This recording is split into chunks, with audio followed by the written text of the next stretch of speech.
Bela ilustração para esse texto está em Mateus 21. Abram comigo em Mateus 21, 17 a 20. Mateus 21, 17 a 20. Diz assim a palavra do nosso Senhor Jesus: E deixando-os, saiu da cidade para Betânia, onde pernoitou. Cedo de manhã, ao voltar para a cidade, teve fome, e vendo uma figueira à beira do caminho, aproximou-se dela. E não tendo achado senão folhas, disse-lhe: Nunca mais nasça fruto de ti. E a figueira secou imediatamente. Vendo isto, os discípulos admiraram-se e exclamaram: Como secou depressa a figueira. Jesus Cristo, em seu ministério aqui na terra, saiu um dia, depois de pernoitar na cidade de Betânia, que é onde morava Lázaro, morava também Maria e sua amiga Marta. Ele estava pernoitando lá, e logo pela manhã, quando ele saiu da cidade, ele teve fome. Ele teve fome. E no caminho, saindo daquela cidade, ele viu uma figueira. E o nosso Senhor Jesus, ele se encheu de esperança de fazer o de jejum dele. Ele estava com fome. E nosso texto disse que essa figueira era bela. Era uma figueira cheia de folhas. Ela era realmente bonita de se ver, mas não possuía fruto nenhum sequer. E então, meus irmãos, nós vamos ver um incidente que, como descreve o Dr. Ryle, quase nunca nós vimos no ministério do nosso Senhor Jesus Cristo. Nós vimos Cristo fazendo uma das suas criações sofrer, definhar, secar, morrer, para ensinar uma lição para os seus discípulos. Nosso Salvador está ensinando, meus irmãos, que todas as igrejas, que todos os cristãos que são infrutíferos, eles vão secar, definhar, nunca mais vão dar frutos. Enquanto você estiver contente em ser uma árvore de folhas belas, de uma obediência externa, de uma doutrina vazia, enquanto você estiver contente, meus irmãos, de viver uma religião que se baseia em ritos, de não buscar apresentar bons frutos de obediência ao Senhor, e não buscar apresentar o culto verdadeiro a Deus, a viver a doutrina sólida, você está provocando Deus diariamente para te destruir, para te secar, para te amaldiçoar da mesma forma que Jesus fez com a figueira. No dia que Ele fizer isso, meu irmão, não vai haver mais remédio para você. Paulo conhece os ensinos do nosso Senhor Jesus Cristo. E eu creio ser exatamente por isso que nessa epístola nós vamos ter uma ênfase tão grande, uma preocupação tão grande de Paulo, do nosso apóstolo Paulo, em apresentar as necessidades de viver uma boa doutrina, mas ao mesmo tempo dar bons frutos. Durante toda a exposição da carta, nós vemos Paulo falando, por exemplo, da salvação, da graça de Jesus Cristo, da maravilhosa justificação quando nós éramos nada. Mas também, ao mesmo tempo, nessa carta nós vemos essas doutrinas maravilhosas, mas também nós vemos que tudo isso tem que gerar um fruto verdadeiro, um fruto vivo. Conhecer a doutrina muda a forma que nós vemos por completo o mundo. Não adianta você ter o mais belo evangelho, repleto de folhas frondosas, belíssimas, se esse evangelho não traz frutos, se esse evangelho não é proveitoso. Você está provocando o Senhor para te amaldiçoar. E o nosso texto, o fim da carta de Paulo, parece que ele está caminhando ainda mais, focando exatamente nisso, em dar frutos, em ser útil, em ser proveitoso. No verso 8, por exemplo, ele vai falar que a doutrina causa as boas obras, e isso é proveitoso para o homem. No verso 9, no verso 10, ele vai dizer que as vãs filosofias dos cretenses, dos judeus cretenses, as facções, a separação, as heresias, elas são infrutíferas, elas não dão frutos. E por fim, no verso 14, ele vai fazer uma exortação mostrando como a igreja do Senhor pode ser frutífera em boas obras. Por isso, meus irmãos, resumindo o nosso texto hoje em apenas uma sentença, eu diria: a igreja deve aprender essa doutrina para que não viva de maneira fútil, mas frutificando em toda boa obra. Primeiro, então, no verso 8, nós vamos ver que a igreja deve aprender essa doutrina. Vejam comigo, por favor, irmãos, o verso 8, como começa. Fiel é esta palavra, e quero que no tocante a estas coisas faças afirmação confiadamente. Paulo está fazendo aqui, meus irmãos, o que ele já fez em diversas cartas. Ele está trazendo o que ele acabou de falar. Fiel é esta palavra. Que palavra? O que ele acabou de falar sobre a justificação, sobre a depravação total. Ele está dizendo: essas são doutrinas fiéis. Veja comigo, por favor, volte um pouco nos versos 4 ao verso 7 do capítulo 3. Diz o seguinte o texto: quando, porém, se manifestou a benignidade de Deus, nosso Salvador, e seu amor para com todos, não por obras de justiça praticadas por nós, mas segundo sua misericórdia, ele nos salvou mediante o lavar regenerador e renovador do Espírito, que ele derramou sobre nós ricamente por meio de Jesus Cristo, nosso Salvador, a fim de que, justificados por graça, nos tornemos seus herdeiros segundo a esperança da vida eterna. Em outras palavras, Paulo está dizendo: essa teologia que eu expus é uma teologia cristã da mais alta importância e deve ser papel principal dos ministros do Evangelho, pregar e ensinar essas verdades. Você foi justificado pela graça de Deus. Vocês se lembram que nós ouvimos também recentemente na pregação do pastor Paulo: fiel é esta palavra? Paulo repete isso com certa frequência nas cartas pastorais. Mais especificamente, Paulo repete isso 4 vezes: fiel é esta palavra. Primeiro, não é como se as outras partes da epístola não fossem fiéis também como essa palavra. Claro que não é.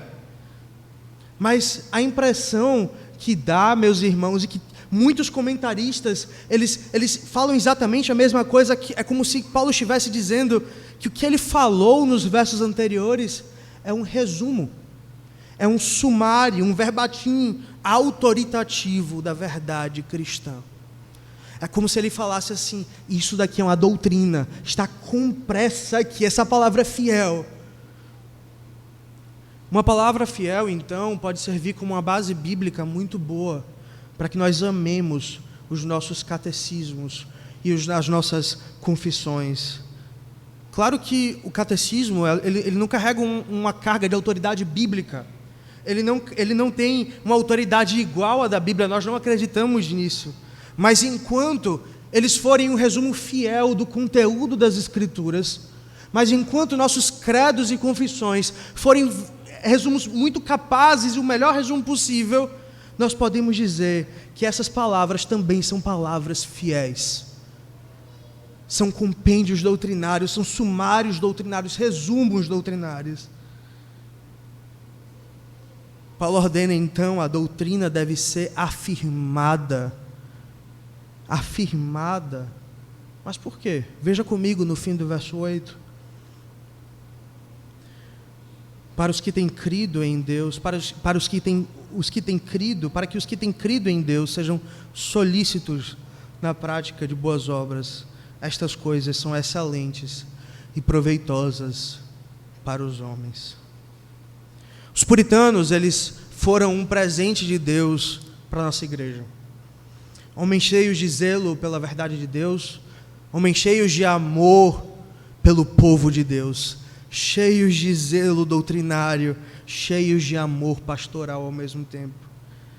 Nossa boa teologia, meus irmãos, ela foi muito adornada, enfeitada, floreada, reformada por esses homens que prefeririam morrer a negar o Senhor Jesus Cristo. Cristo diz: fiel é esta palavra, e muitos puritanos estavam dispostos a pagar essa afirmação com o próprio sangue. Por que eu cito esses homens abençoados aqui? Não que eles sejam perfeitos, não que eles não falhem, mas eles são exemplos vivos de como a doutrina anda lado a lado com a vida fervorosa de santidade. O pastor Josafá, numa palestra maravilhosa no Congresso dos Puritanos, ele falou que foi isso que abriu os olhos dele para amar os puritanos, porque ele tinha uma doutrina tão bíblica e ortodoxa e uma prática fervorosa de santidade. Eles são exemplos paulinos vivos. E é caminhando nessa verdade, meus irmãos, que estudando a história da igreja, você pode ver que os melhores e mais capazes teólogos não eram monges. Os melhores e mais capazes teólogos não eram pessoas que se reclusavam no seu quarto, ficavam só, longe de todos. Os melhores teólogos eram pastores. Pastores mesmo. Pastores de voz rouca, de tanto pregar a palavra de Deus. Pastores de pé sujo. Pastores cheios de lama, de correr atrás de ovelha que vai para lugares perigosos. Paulo, então, ele se mostra exatamente como isso, meus irmãos. Paulo, ele é um teólogo extremamente capaz. Paulo fez formulações doutrinárias maravilhosas sobre adoção, sobre justificação, sobre salvação, redenção, sobre a Trindade. Um dos maiores teólogos que já vimos, senão, na verdade, o maior teólogo. Tão rica teologia, mas Paulo não apenas prega a sã doutrina como um bom doutor em teologia, mas aplica de forma viva a igreja do nosso Senhor Jesus Cristo. Por isso que ele diz no nosso texto, veja comigo, aplique no verso 8 essas doutrinas. Afirmar é a mesma palavra para aplicar no grego, aplique essas doutrinas, Tito. Não se esqueça dessas doutrinas, ouça a sã doutrina, estude a sã doutrina, conheça as palavras fiéis, ame a sã doutrina. Para quê? Para que os que têm crido em Deus sejam solícitos na prática de boas obras. Fiel a esta palavra, aplica. Para que os que têm crido em Deus sejam solícitos na prática de toda boa obra. E é por isso que a carta de Tito, meus irmãos, é um documento tão precioso, tão importante. É um experiente teólogo, um capaz teólogo, e um pregador de primeira, conversando, instruindo um jovem recém-formado, um jovem recém-pronto. Especificamente eu sou muito privilegiado por pregar nesse texto. Agora eu sei, meus irmãos, que se eu quero trazer vida de santidade à congregação, se Deus me permitir ser um ministro da palavra e poder trazer e querer trazer vida de santidade à congregação, eu sei por onde começar. Começa com a sã doutrina, começa explicando a sã doutrina.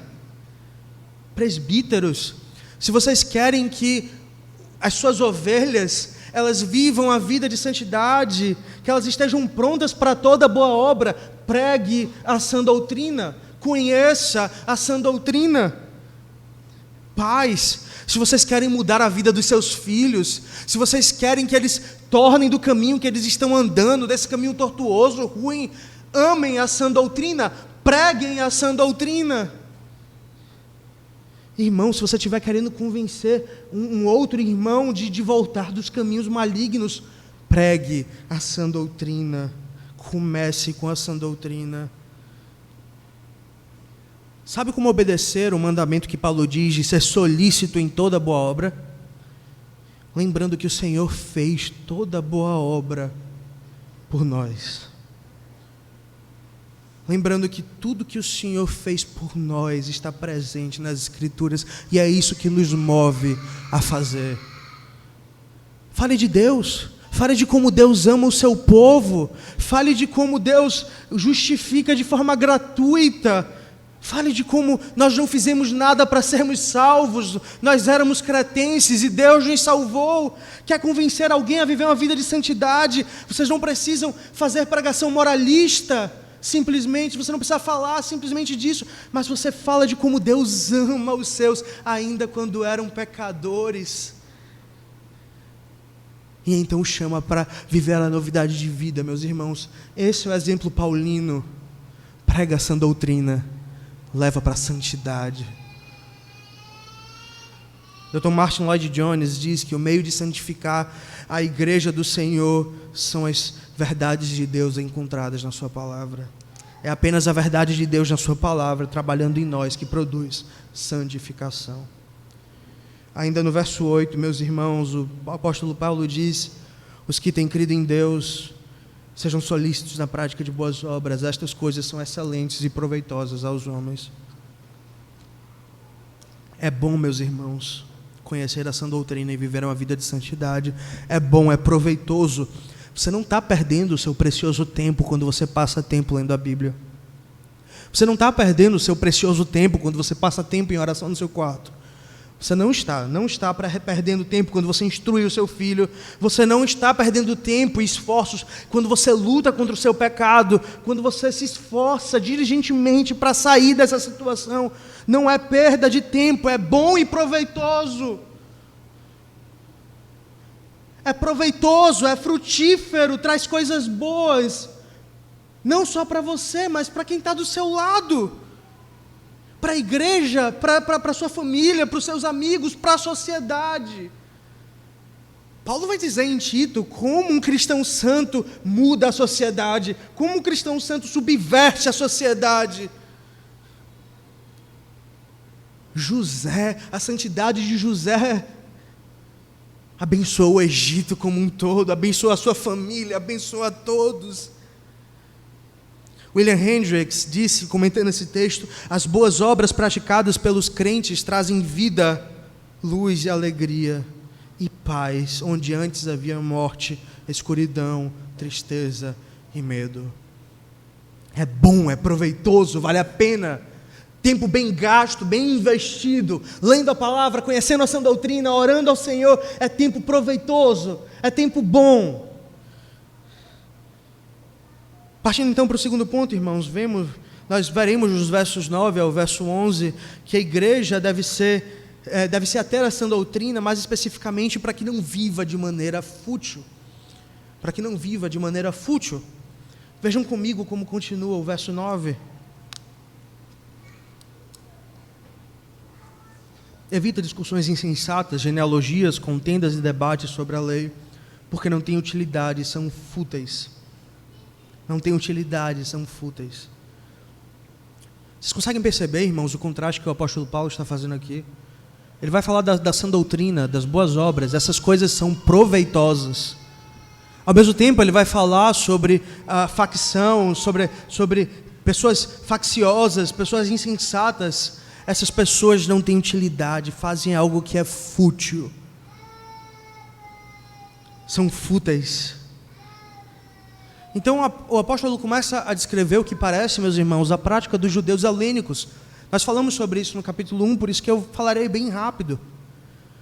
Os judeus helênicos, eles não se importavam tanto assim com as escrituras. Eles fugiram das escrituras há muito tempo, né? Eles tinham as escrituras como algo bom, algo sagrado, mas eles começaram a interpretar alegoricamente as escrituras. Começaram a inventar fábulas, contos, diversas coisas junto das escrituras. Eles não queriam saber como a doutrina do Evangelho, esses que se converteram ao cristianismo, eles não queriam saber como a doutrina do Evangelho mudava a vida da pessoa. Eles gostavam da conversa, eles gostavam da falação, da discussão. Eles gostavam de genealogia, de contenda. O judaísmo da Grécia se desenvolveu de forma tão estranha, meus irmãos, e isso queria entrar dentro do cristianismo. E essa estranheza, essa especulação queria entrar dentro do cristianismo. E não entrou. Veja a Igreja Católica Romana. Quantas superstições, quantos mitos, quantas alegorias, quantas loucuras. Tudo isso porque em muitas igrejas esses judeus helênicos venceram a batalha. Mas claro, irmãos, não pense aqui que o apóstolo Paulo está falando de toda a doutrina, não vale a pena falar sobre doutrina, não vale a pena discutir boa doutrina. Não, ele não está falando isso de alguma forma. Nós devemos discutir com precisão e honestidade a doutrina das Escrituras. Devemos procurar entender o que as Escrituras estão nos falando. Mas unicamente ele fala das especulações judaicas, irmãos. Como diz, Deuteronômio 29, sobre essas especulações que vão além das Escrituras, diz o seguinte: as coisas encobertas pertencem ao Senhor nosso Deus, porém as reveladas pertencem a nós e aos seus filhos para sempre. O que está encoberto não nos interessa. Claro que em nossos dias nós podemos ver isso na prática.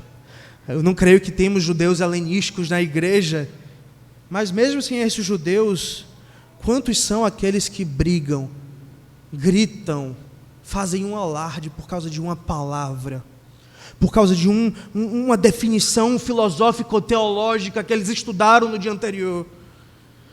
Quantos são os homens que possuem um espírito de criticismo, de rivalidade no nosso meio? Eles são bons demais para o evangelho simples, então eles começam a querer defender o seu próprio ego, o seu próprio orgulho. Eles não estão preocupados com a vida, eles não estão preocupados em serem proveitosos, em serem frutíferos. Eles querem confusão dentro da igreja. Quantos cristãos comuns, homens casados, mulheres donas do lar, jovens, velhos, tanta coisa para fazer, pouquíssimo tempo para remir, mas preferem passar tempos e tempos tentando entender cada pequena distinção terminológica das teologias sistemáticas. Coisas que nem nossos pais, dotados por Deus de lógica enfervescida como Calvino, ousou falar. E tudo para fazer contenda. Não se engane, tudo para gerar divisão. Tudo para gerar um senso de superioridade teológica. Eu sei o que vocês não sabem. Então eles gastam horas desnecessárias em algo que é fútil, em algo que não é proveitoso. Sabe como esses hereges devem ser tratados, irmãos? Vejam comigo no verso 10. Evita o homem faccioso. Evita o homem faccioso depois de admoestá-lo a primeira vez e segunda vez. A palavra faccioso aqui, meus irmãos, significa literalmente aquele que cria partidos. Essa palavra ela era utilizada tanto na Bíblia como também em documentos paralelos à Bíblia para identificarem a seita ou o partido dos fariseus, dos saduceus, dentro do judaísmo. Então, os homens, os judeus helênicos, eles estavam dentro da igreja usando essas fábulas para criar partidos, para criar divisão no corpo de Cristo. Agredir diretamente o corpo do nosso Senhor, que deveria ser unido. Mas perceba que Paulo conhece muito bem o Evangelho de Jesus Cristo. E ele trata essa discussão literalmente como Cristo ensina a tratar em Mateus 18. Em Mateus 18, nós vamos ver Cristo ensinando a como exortar o seu irmão. Vai, fala uma vez. Ele não entendeu, chama uma testemunha, fala uma segunda vez. Olha, irmão, você tem sido um calo na igreja. Você tem sido um homem faccioso. Você tem espalhado falsas doutrinas em nossos meios. Você tem especulado, causado confusão. Falou uma vez, falou duas. Mas se esses alertas forem ignorados, Jesus diz, meus irmãos, em Mateus 18, que ele deve ser considerado como um gentio, como um pagão. São pessoas como essa que Paulo ordena em Tito 1, que os presbíteros devem fazer calar. São pessoas como essa, brigões, facciosos, que em Tito 1, Paulo ordena que os presbíteros devem fazer calar. Eles foram confrontados, chamados a arrependimento 1 ou 2, 3 vezes. Continuam querendo prejudicar o corpo de Cristo. São obstinados nisso. Devem ser tratados como mundanos, gentios, descrentes. No verso 11, então, nós temos a última descrição deles. Diz o seguinte: pois sabes que tal pessoa está pervertida e vive pecando, e por si mesma está condenada. Está condenada. Veja como é louco o caminho seguido pelas pessoas sectárias. Veja como é louco o caminho seguido pelo homem faccioso. Ele busca afastar as outras pessoas da doutrina, busca tirar eles do caminho correto. Eles são pervertidos no sentido de depravados. E essa depravação, ela se mostra na maneira que eles vivem, como o verso 11 diz, eles vivem pecando. Como o pastor Paulo mencionou, quantos desses jovens que gostam de fazer confusão e adultos, eles se atêm a esses detalhes de doutrina para esconder a vida de pecado que eles vivem em segredo. Eles acham que são donos da própria vida. Eles acham que são os feitores do próprio caminho deles. Matthew Henry vai dizer que a imagem que Paulo está usando aqui para descrever essa pessoa facciosa é de um prédio, de uma construção completamente arruinada, condenada, seca. Uma construção seca como a figueira do nosso Senhor Jesus Cristo, que não tem nem quase chances de dar fruto. Essa pessoa, ela se condena, ela faz o seu caminho que leva direto para o inferno. Está assim mesmo, o texto diz, condenando. Por isso que em nossos dias também nós vimos isso. Quantos foram os hereges que nós vimos tornar de volta ao caminho do Senhor? São poucos. Quando eles fazem o seu caminho e começam a andar, meus irmãos, tirar eles desse caminho é como tentar reviver uma figueira seca. É quase impossível.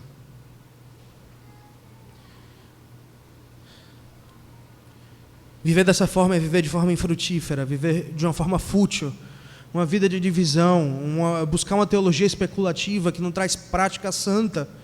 Se você decidir viver assim, você vai conceber as suas próprias ideias teológicas, vai se afastar dos seus credos e confissões, e vai estudar sobre Deus, mas ainda assim vai ser amaldiçoado por Deus.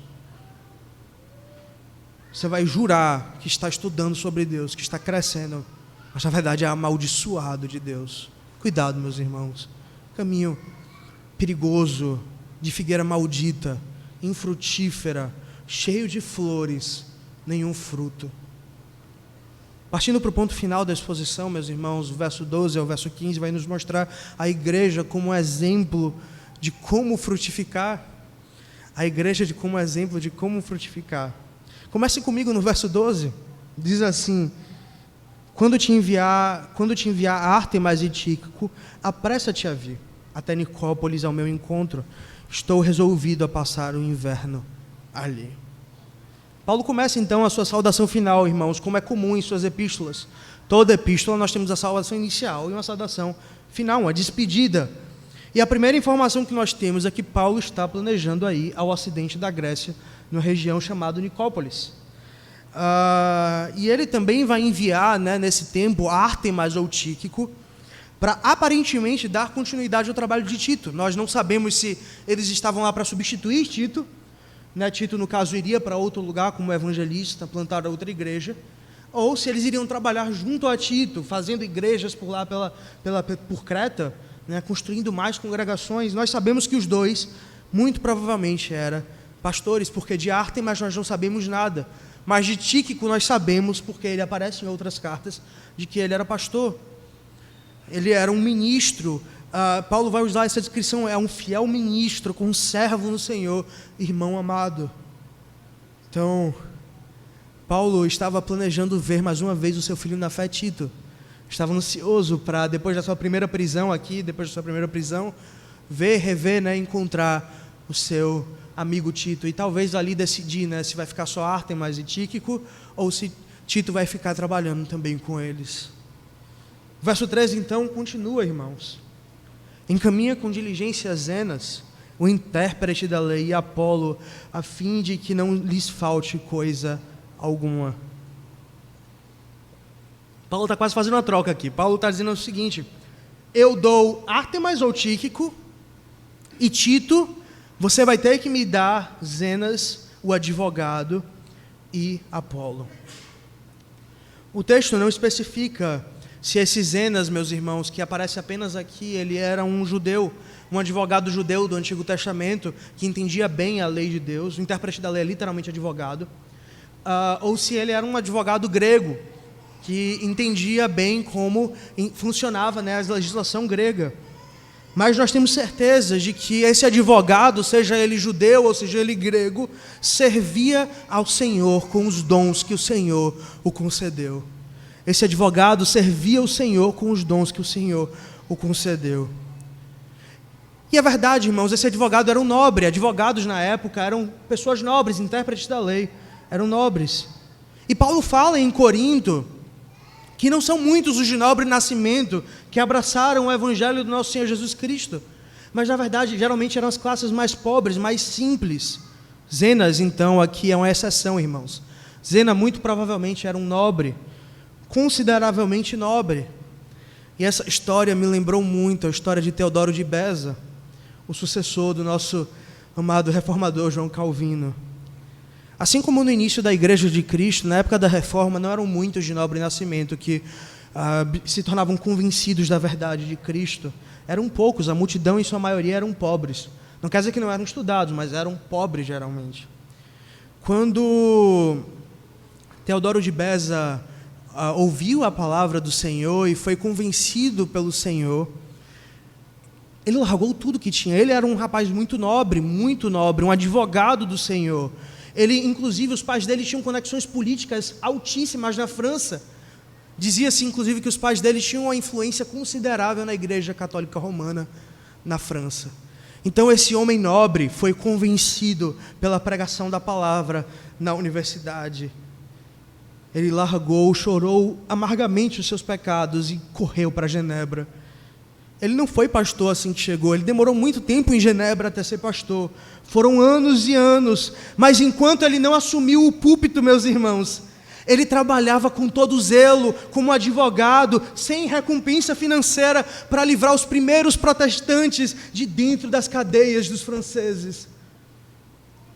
Ele usava toda a sua influência política, o que restava dos contatos que ele tinha, para tirar os homens que foram aprisionados pela Igreja Católica Romana na França e na Europa inteira.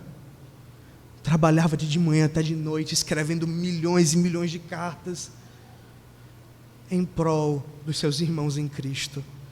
Largou tudo, tinha tudo, todas as posses, para o avanço da Igreja de Jesus Cristo. O nobre Zenas, intérprete da lei, ele se tornou companheiro do pregador Apolo. Apolo a gente ouve em outros lugares. Apolo era um pregador excelente das palavras. Se Zenas fosse grego, talvez ele tenha ido com Apolo para livrar Apolo de algumas prisões no caminho, usando a lei. Ou se ele tivesse sido judeu, talvez ele foi com Apolo para ajudar na argumentação com os judeus, baseado na lei do Antigo Testamento. Não importa, isso as Escrituras não nos diz, mas o que realmente importa é ver esse homem tão mudado pela sã doutrina, que agora ele é diligente em toda boa obra, ele se tornou proveitoso à igreja, frutífero, ele largou tudo, como nós vamos ver, pela igreja do Senhor Jesus Cristo. Ah, meus queridos, com o que vocês puderem, com o que Jesus Cristo te deu, abençoa a igreja, usa para ser frutífero, usa para frutificar, para avançar o reino de Deus, para se tornar proveitoso. O que Deus te deu, usa em serviço a Ele. Paulo também dá um exemplo no nosso texto, nesse final, de como não ser um homem faccioso, meus irmãos.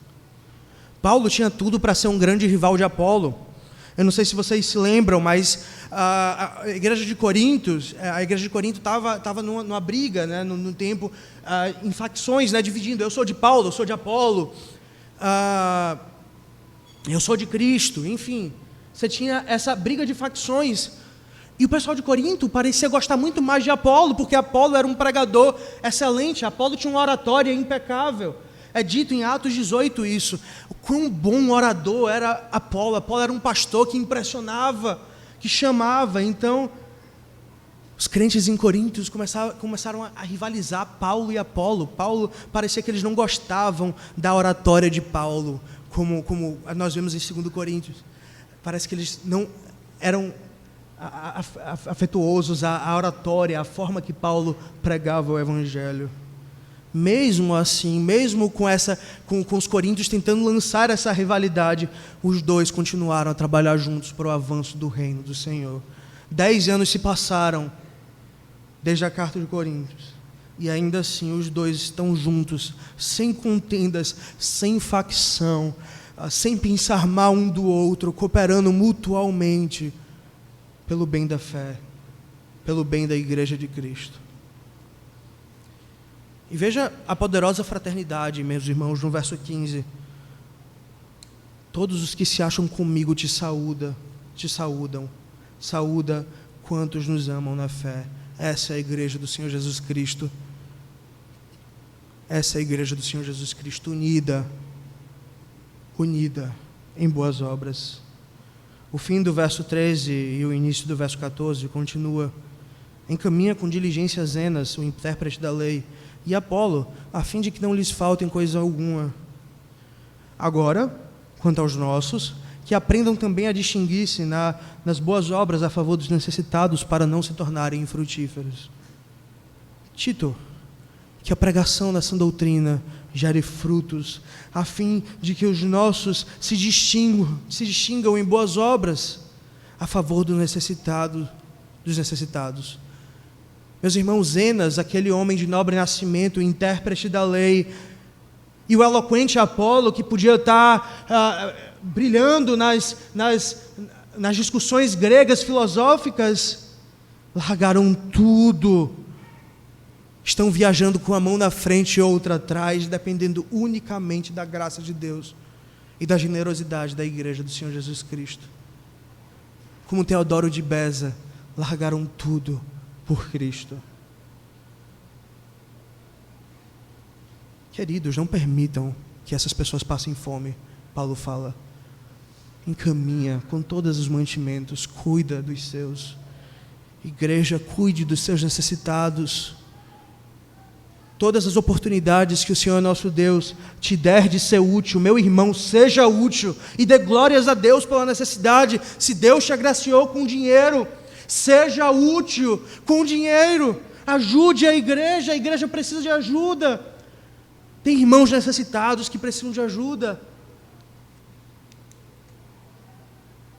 Se Deus te agraciou com uma profissão que possa ajudar, ajude, use, frutifique, seja proveitoso. Esteja pronto para que sempre, em nome de Cristo e para a glória de Deus, fazer o bem aos outros, sempre que houver uma oportunidade. Concluindo, meus irmãos, Paulo, nesta epístola, no capítulo 1, diz que os cretenses, eles só se preocupavam com seu próprio ventre. Eram homens de ventres preguiçosos. O pouco fruto do trabalho deles serviam a eles mesmos, serviam ao seu ventre. Se você quiser ser frutífero, agradar a Deus, você deve servir com o fruto do seu trabalho. Todos nós cristãos devemos ser produtivos, não apenas trabalhando para sanar as nossas próprias necessidades, a necessidade das nossas famílias, mas trabalhando, meus irmãos, para cuidar, construir e avançar a igreja do nosso Senhor Jesus Cristo. Construir e avançar a igreja do nosso Senhor Jesus Cristo. Paulo também diz que os cretenses amavam, no capítulo 1, amavam as fábulas judaicas, amavam as falsas doutrinas. Nós devemos evitar o homem faccioso e não dar ouvidos ao que eles falam. Então a carta termina, meus irmãos, com um fim mais precioso. Vejam comigo no verso 15. Todos os que se acham comigo te saúda quantos nos amam na fé. A graça sejam com todos vós. É apenas a graça de Deus que vai nos dar equilíbrio, domínio próprio, sobriedade, sabedoria, forças. Somente pela graça de Deus nós podemos viver para a glória de Deus. É pela aparição da graça em Jesus Cristo que nós somos equipados a servir o nosso Senhor, a sermos proveitosos. É a aplicação da graça pelo Espírito Santo que nos faz triunfar na batalha contra os cretenses. É a graça do Senhor Jesus Cristo. Paulo termina com a graça de Deus. Meus irmãos, Jesus Cristo estava com fome em Mateus 18. Ele foi até uma figueira cheia de flores, cheia de beleza, mas não tinha fruto nenhum. Ele amaldiçoou a figueira a definhar e morrer. Que não seja essa a sua religião. A mensagem de Paulo a Tito é essa, que não seja essa a sua religião. Nessa carta, você teve a instrução do que Deus fez por você. Ele justificou, Ele limpou, Ele redimiu, Ele te tirou da lama. Ele apareceu em Jesus Cristo. Dê bons frutos. Seja proveitoso, ame a igreja, faça a sua fé frutificar, faça a sua fé ser boa, cheia de boas obras, cheias de fruto. Mesmo depois de ouvir isso tudo, meus irmãos, se você não tem interesse nenhum em frutificar para a glória de Deus, você está diariamente provocando a Deus para o amaldiçoar da mesma forma que Ele fez com aquela figueira. No dia em que Ele fizer isso, não haverá mais remédio para a sua alma. Por isso que a mensagem da carta é tão importante e urgente. Justificados pela fé, meus irmãos, sejamos ricos em boas obras. Que carta maravilhosa, que mensagem poderosa. Que o Senhor nos abençoe com essas verdades. Oremos. Senhor bondoso Deus, neste momento terminamos mais um livro das Tuas Sagradas Escrituras. Fomos exortados, encorajados, quebrados e refeitos pela Tua Palavra, Senhor. Não permita que a Tua Palavra volte vazia, Senhor. Mas antes, como chuva que cai, molhe, regue e frutifique, Senhor. Rogamos que o Senhor esteja abençoando essa igreja com vida em abundância diante de Ti, na Tua presença. Assim nós louvamos o Teu santo nome, em nome do nosso Senhor Jesus Cristo. Amém. Neste momento, irmão,